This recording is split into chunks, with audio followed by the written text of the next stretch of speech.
Hey guys, in today's video, you will learn the story of Darian Montgomery, a former Air Force officer who died for 5 minutes and had an unbelievable near-death experience.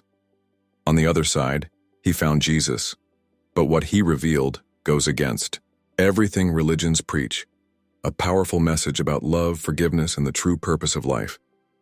Leave a like, subscribe to the channel and activate the bell, and comment below which city you are watching. Let's begin this revealing journey. I always woke up before dawn, with the soft sound of my alarm clock mixing with the damp silence of Portland's streets.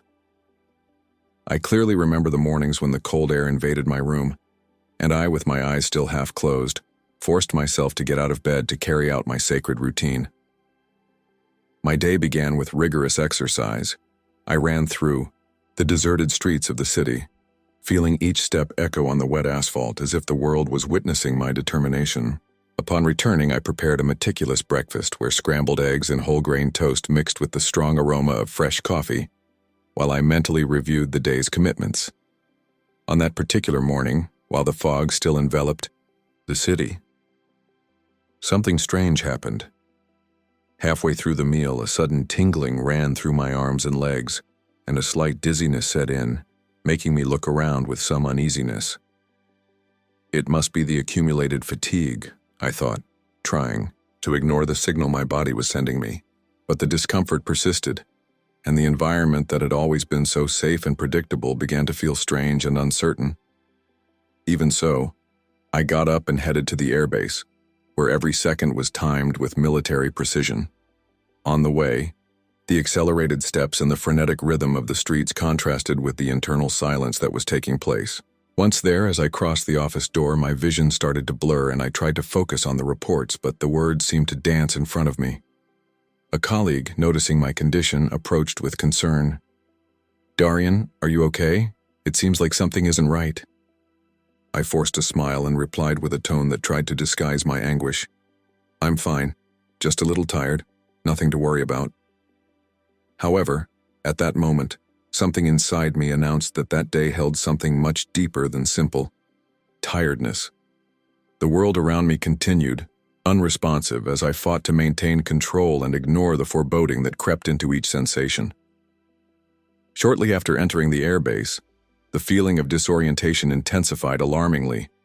As I walked through the corridors, the environment that had previously seemed familiar to me began to transform into a chaotic succession of shadows and reflections. I felt the ground tremble beneath my feet, and reality seemed to fade away like paint diluted with water. With each step, the world became more confusing and anguish grew in my chest. My senses seemed to fail simultaneously. Vision became blurred and sounds, distorted, echoed beyond recognition. In the midst of this whirlwind, my thoughts were confused in silent despair.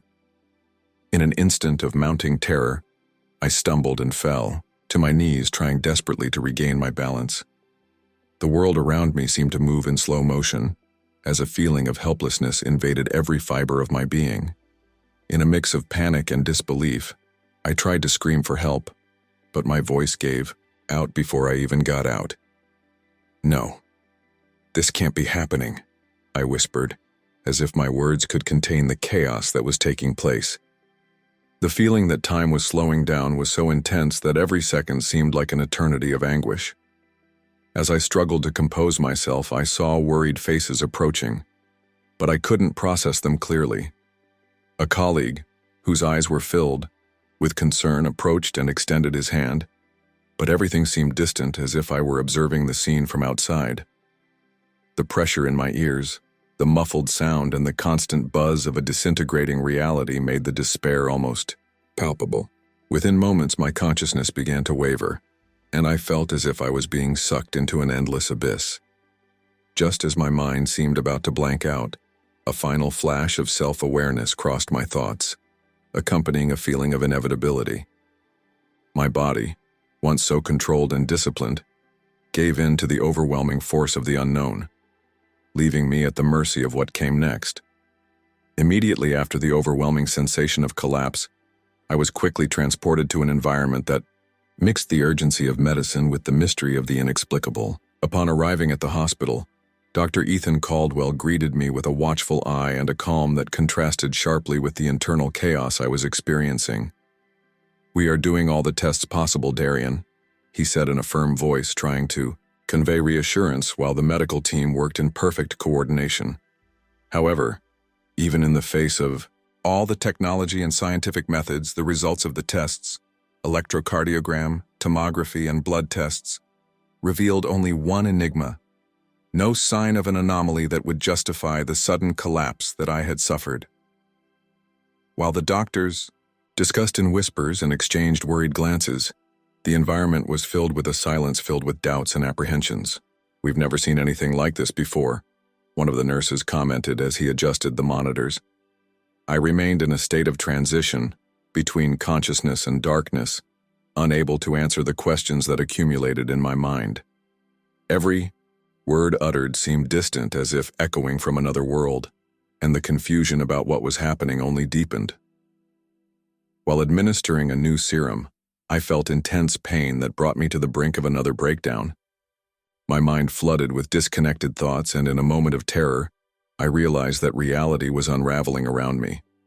Dr. Caldwell, realizing the seriousness of my condition, insisted on continuing the procedures, while his eyes reflected a mixture of compassion and perplexity. "Stay with me, Darian, you won't go through this alone," he said, and even with the weight of doubt, his words anchored my conscience. The cold and impersonal environment of the hospital, with its fluorescent lights and the incessant sound of equipment, contrasted with the feeling that something extraordinary was about to happen.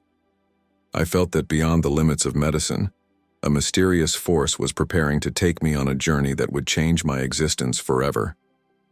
Each beat of the monitor marked not only the rhythm of my heart, but also the beginning of a transition I could barely comprehend. The instant darkness took over, I realized I was being thrown out of my own body.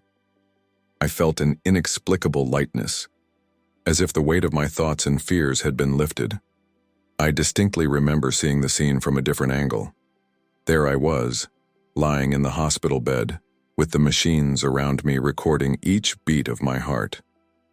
As I observed my inert body, a mix of curiosity and restlessness invaded my soul.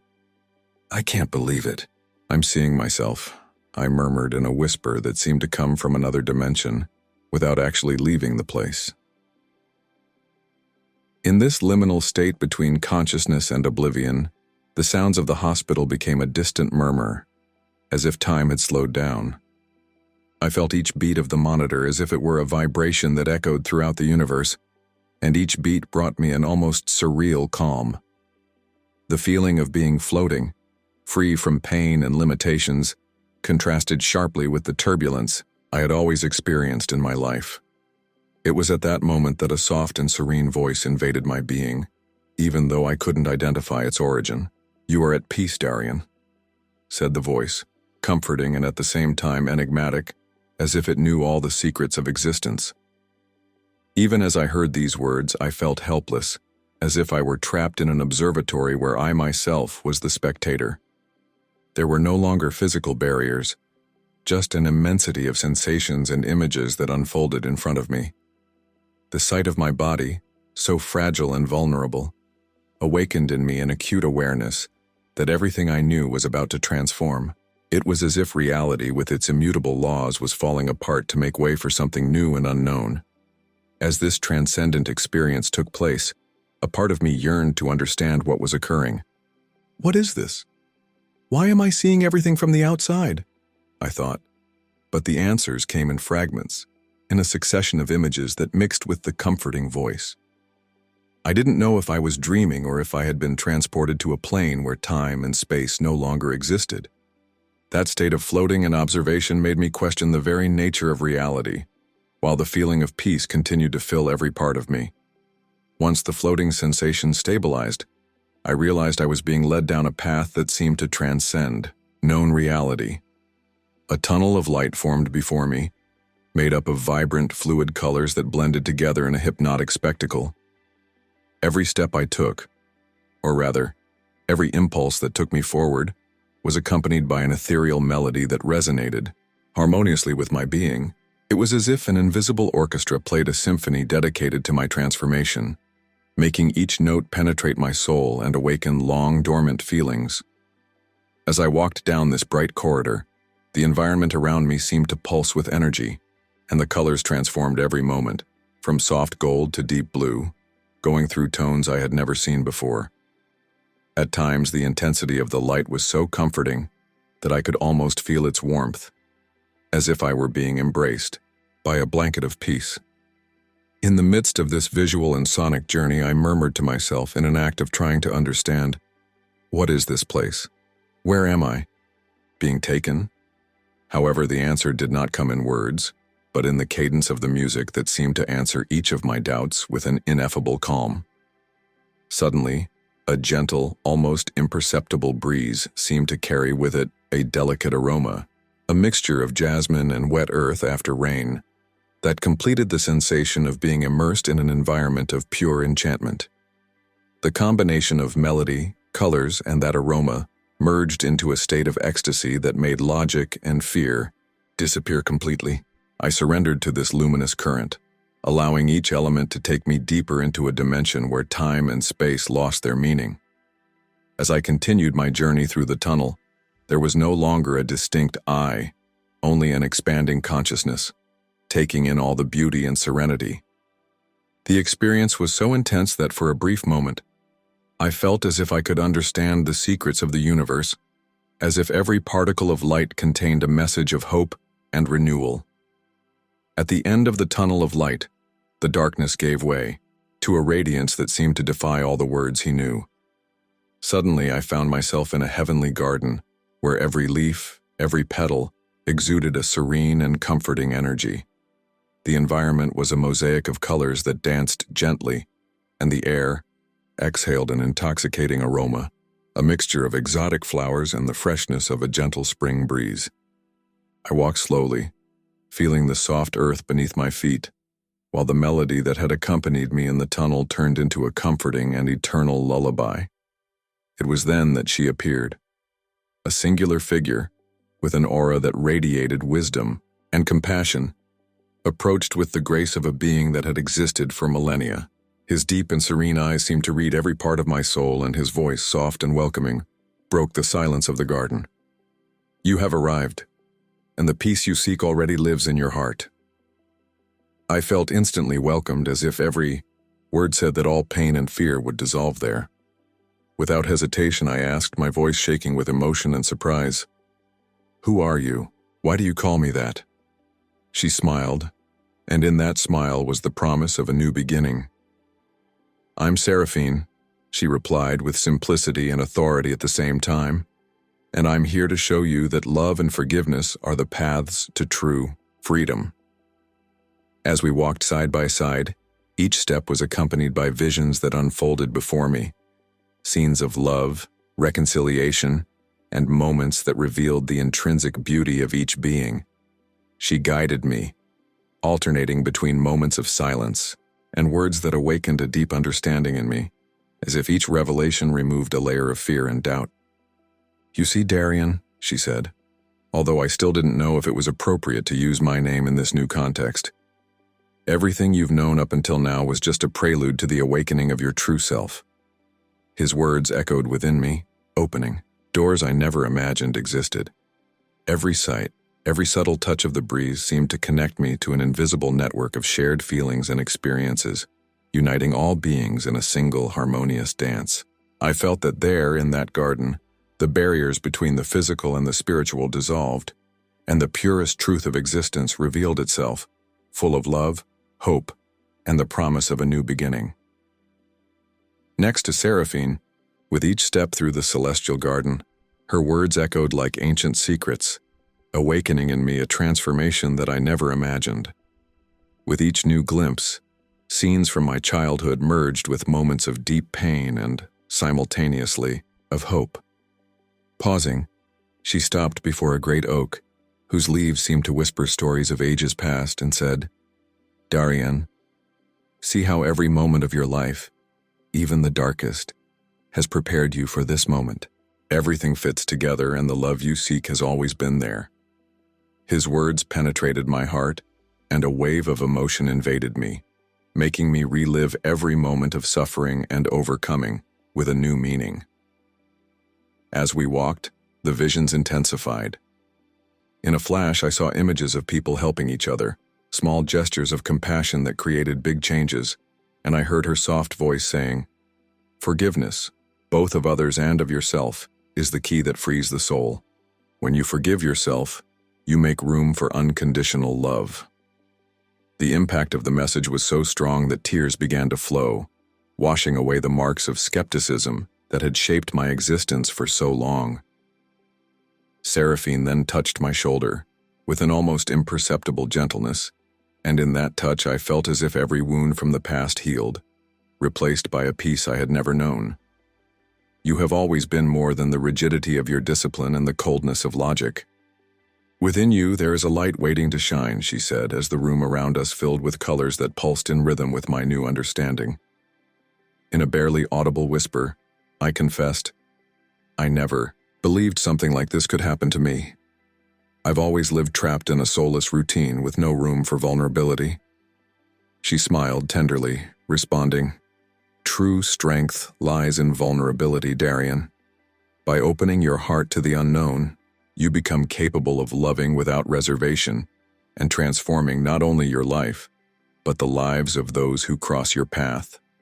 With each word, I felt an internal renewal, a freedom that defied the bonds of the past.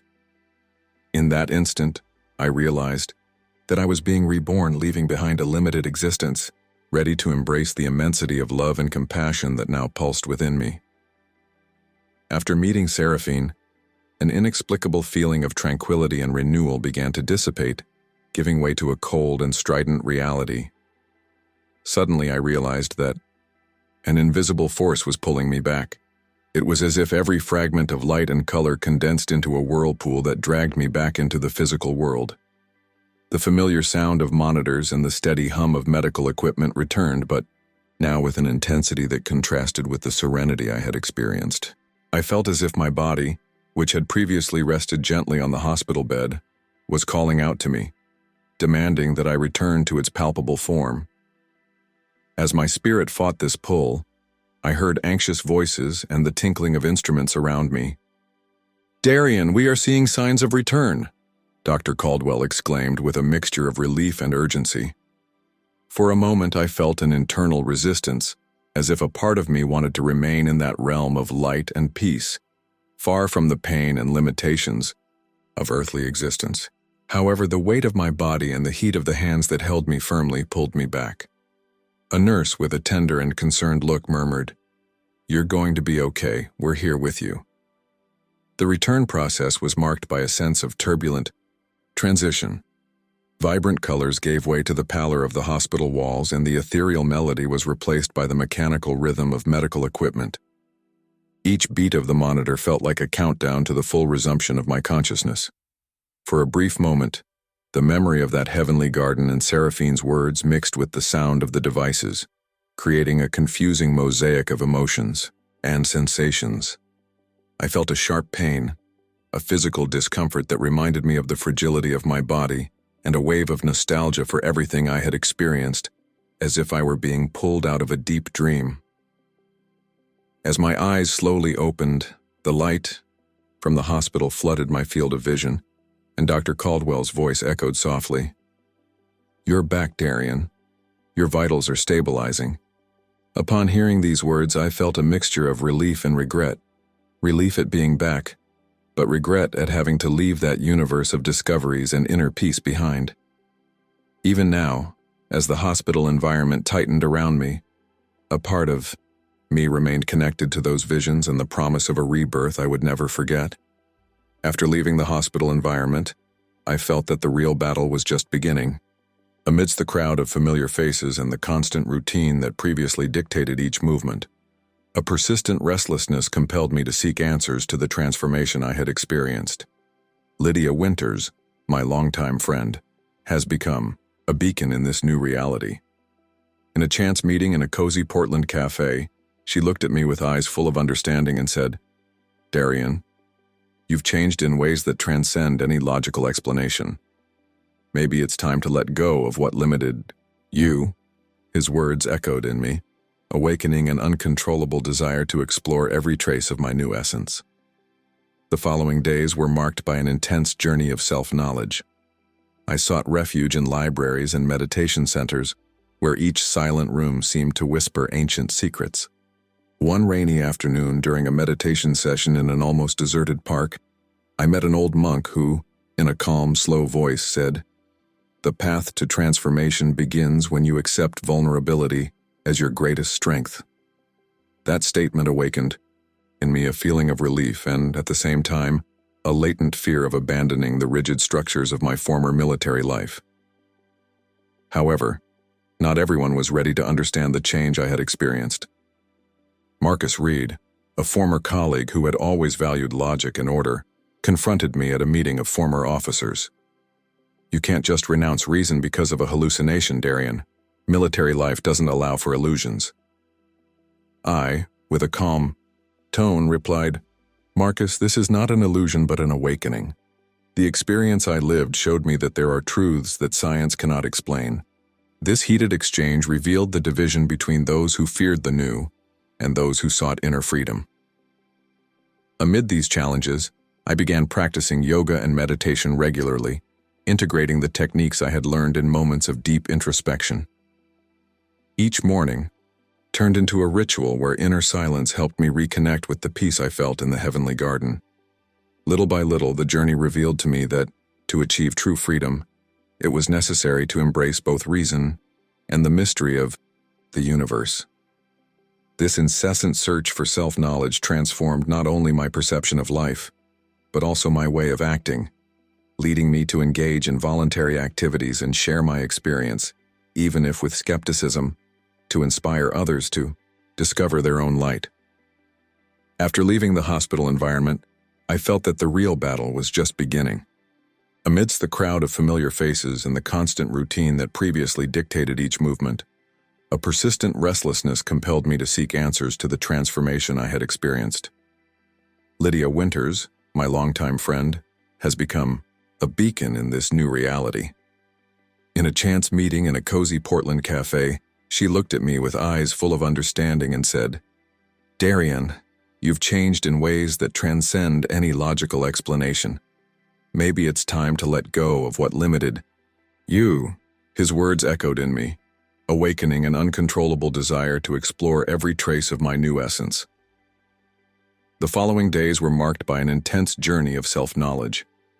I sought refuge in libraries and meditation centers, where each silent room seemed to whisper ancient secrets. One rainy afternoon during a meditation session in an almost deserted park, I met an old monk who, in a calm, slow voice, said, "The path to transformation begins when you accept vulnerability as your greatest strength." That statement awakened in me a feeling of relief and, at the same time, a latent fear of abandoning the rigid structures of my former military life. However, not everyone was ready to understand the change I had experienced.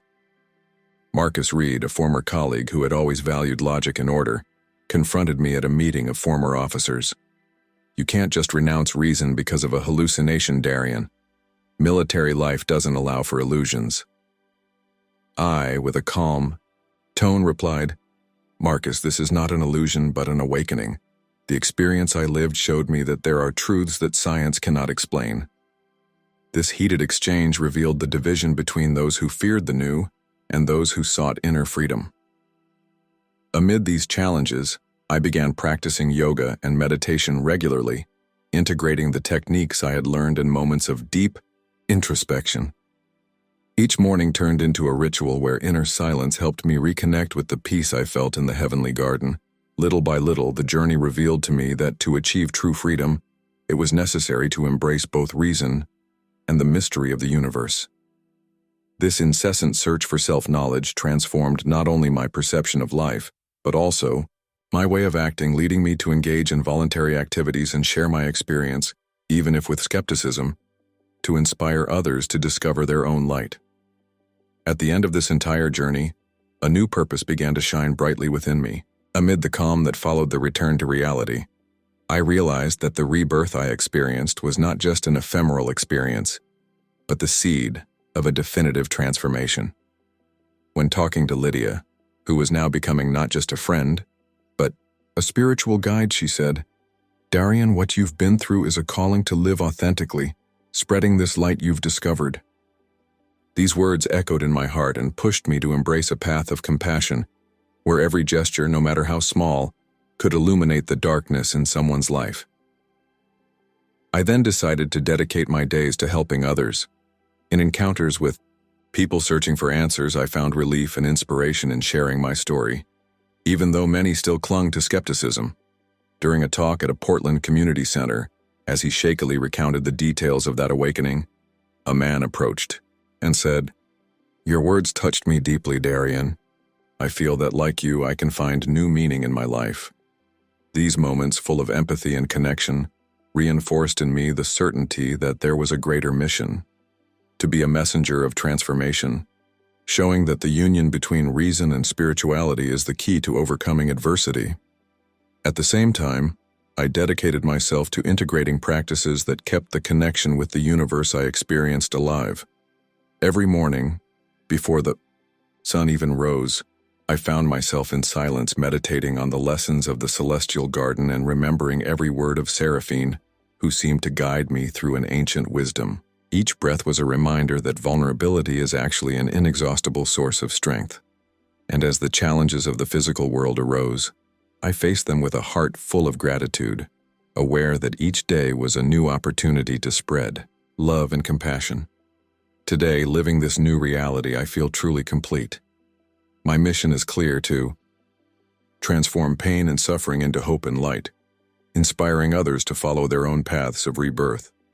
And even when the ghosts of the past try to resurface, I remember that within me lies a strength that transcends any obstacle, a strength that was born in that storm and has become a beacon for all who, like me, seek true freedom. If you liked this beautiful spiritual testimony, leave a like, comment on your impressions, subscribe to the channel, and don't forget to activate the notification bell to watch each new video and help us spread this message to a greater number of people. Until next time.